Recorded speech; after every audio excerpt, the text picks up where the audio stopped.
Sunsets that cannot be described in words. Beaches that take your breath away. And has some of the most friendly, beautiful people that you will ever meet. Where am I talking about? I'm talking about the island of Bermuda. I'm going to go over some main points, talk about the history of the island, go over a little information about the island, and talk a little bit about tourism. History. It's said that the island was first visited in 1503. The only problem with that is that there's really no evidence to prove that. Originally discovered by Juan de Bermudez, a Spanish explorer. His first recorded visit was in 1515. In 1684, Bermuda became a British colony. It was named Somers Isles after Admiral Sir George Somers, known as the British founding father. The island is also known as Devil's Isles due to the terrible coral reefs that the sailors had to navigate through. Bermuda is also known as Britain's oldest colony, has the second oldest parliament democracy in the world, only second to England. Another interesting fact that most of you might not know, one of the island's earliest settlers, James Rolfe, he's better known for marrying Pocahontas. Okay, now that we know the island is rich in history,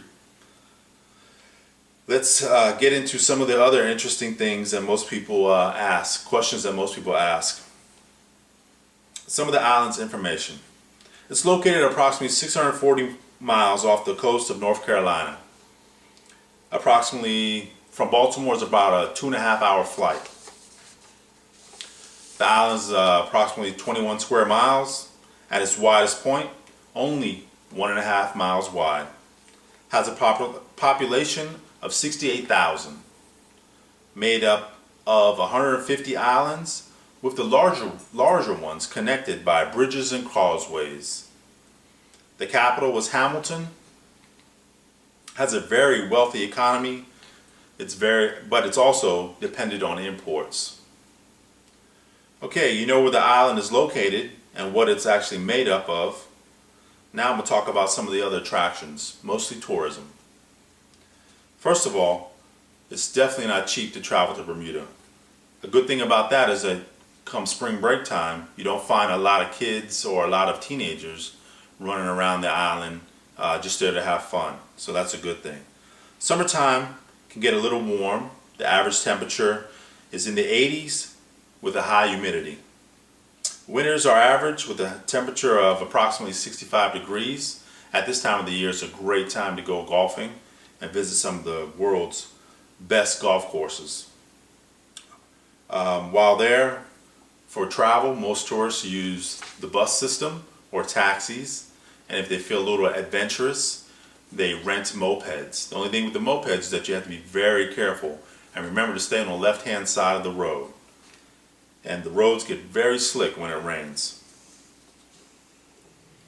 Okay, you know a little bit about the wonderful island I call home.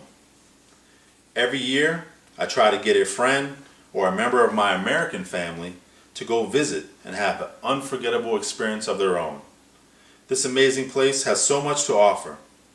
It used to be a place where the rich would use as a getaway, but not anymore.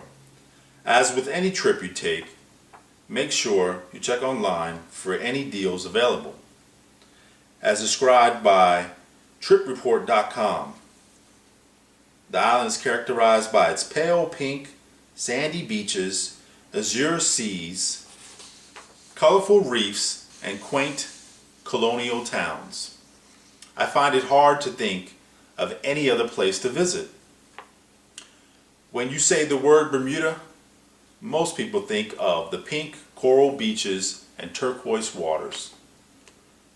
It's the most beautiful destination I have ever been to, with so much for everybody to see and to do, says Charmaine from tripreport.com.